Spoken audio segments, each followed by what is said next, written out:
women. In the subcontinent, there is no arrangement for ladies, so mostly women pray Eid prayer at home. Is this permissible? Fatima, we've stated that it is highly recommended for women to attend Eid prayer. And this is known from the hadith of Atiyah, may Allah be pleased with her, where she said that the Prophet ﷺ used to order women to come and go and attend the sermon of Eid. And we were instructed to order all women, including girls who are in their menses. Yet, they were prevented from attending the prayer with the congregation of women, and they were asked to stay behind, but they were ordered to attend the congregation in the sense that being present with them, so that when the Prophet makes dua and all the Muslims make dua, they share this dua of goodness. So from this hadith, some scholars said that if a girl or a woman in her menses is exempted from prayer, yet the Prophet orders them to go and attend the Eid prayer, this means that it is mandatory. But the most authentic opinion is that it is highly recommended for women and that it is not mandatory. Now, in the subcontinent, they don't have any arrangement for ladies in the masjids. This is wrong. And this is part of them, unfortunately, not following the sunnah. So many wrong practices in the subcontinent. People there, in majority, do not follow the Qur'an and the Sunnah. They'd rather follow their peers, their scholars, their leaders, who themselves may not have sufficient knowledge of the Qur'an and the Sunnah, but they follow what they had learned from their ancestors, from their forefathers. So their religion, their conviction is based on imitation, not on conviction and belief. And this is very dangerous. On the Day of Judgment, Allah Azza wa Jal would not ask you about the aqeedah or about the belief or what so-and-so scholar or leader or peer used to follow. Allah Azza wa Jal would ask you as an individual, what was your response to the Prophet alayhi salatu wasalam? وَيَوْمَ يُنَادِيهِمْ فَيَقُولُ مَاذَا أَجَبْتُمُ الْمُرْسَلِينَ. Allah Azza wa Jal would call them out on the Day of Judgment and ask them, what have you responded and answered the prophets? So you cannot say, well, Imam Ahmad bin Hanbal said so and so, Imam Shafi'i said so and so, Abu Hanifa said so and so. If you are presented with the verse from the Quran and you can read that, it's in black and white, or you're presented with an authentic sunnah of the Prophet in Bukhari, in Muslim, in Tirmidhi, in Nasa'i, yet you reject it and say, no, I follow my madhab.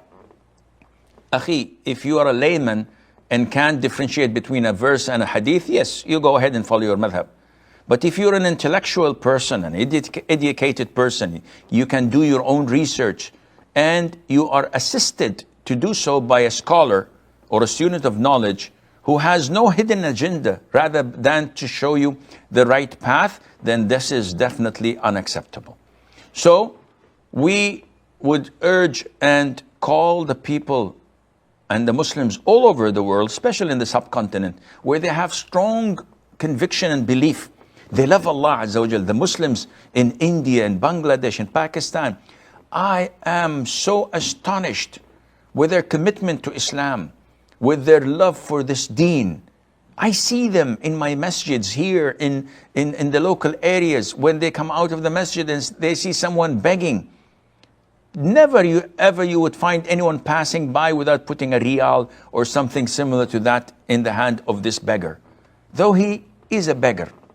We know most likely he's a professional beggar, but out of their love and compassion they do this. How they observe the sunnah prayers that is almost similar to fard. And this is one of the wrong misconceptions, but it's still, we praise them for it. When people come and say, Sheikh, we pray 17 rak'ahs for Isha. I said, wow, this is a lot. Isha is only 4 rak'ahs. Yes, yeah, we pray this before and this after, and then the shafa and the watr.